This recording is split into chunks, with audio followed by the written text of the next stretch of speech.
All right, let's recap week one. I went 10-6 on money line.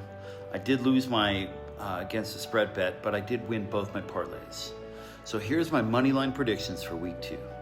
Now we open up the week with Thursday Night Football, where the Commanders will visit Green Bay. To tell you the truth, I think both these teams look pretty good, but I'm going to stick with home field advantage and go with the Packers. Sunday morning, look, last Sunday Baltimore dominated, even though somehow they let the Bills come back and get the better of them. But I don't see Cleveland really having a chance in this game. The Bengals, looks like they squeaked out a win last week over Cleveland, but I'm kind of hopeful they're going to do a little bit better at home. Jacksonville looked pretty good, but they were only playing the Panthers. So Bengals is pretty much a lock here. The Cowboys, they looked pretty good on the road last week and almost just came up a little bit short against Philly. As for the Giants, my hope for Wilson to have a comeback year and throw 3,000 yards, that doesn't look very likely. So I guess I'm going to go with the boys on this week. Detroit looked weak last week against Green Bay, but the Bears, well, they're not the Packers.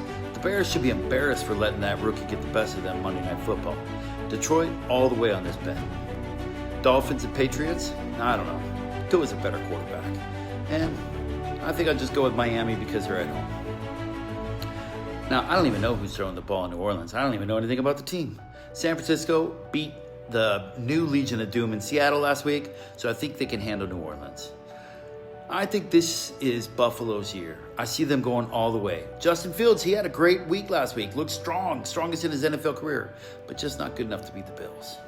Now, look, I said I'm from Seattle, and I really want them to win, but I don't know if they really have it all put together quite yet. That D looked really good. Like I said, I think they're the Legion of Doom 2.0. But let's see if they can keep DK and Rodgers to less than 100 yards and 1 touchdown. If they can put pressure on Rodgers and keep DK angry, well, maybe. But if not, but I'm still going to put my money on Seattle. Why? Because I'm a lost cause and I'm an unwavering fan. Now, look, I fucking hate the Rams, mostly because they always ruin Seattle's season. But I don't think they're going to let a rookie quarterback get the better of them this week. Too good of a D to let this one get by them. Rams all the way on this week. Arizona's at home. Got another easy victim with the Panthers. My pick, Arizona. Indy actually looked pretty good last week, but they were playing Miami. Denver is a couple years away from being a really good football team. I think I'll still take Indy on this one. The underdog home team on this one. Kansas City and Philly, last year's Super Bowl. I don't think any of these teams really look the same as last year. I know Philly beat the Cowboys and the Chargers are a really good team, but I don't really see these teams in the Super Bowl this year.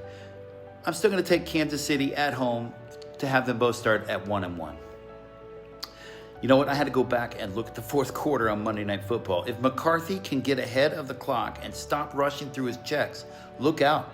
He's going to be dangerous. I also really like Penix, and I wanted him to see him succeed. But I think I'm going to go with the Vikings again.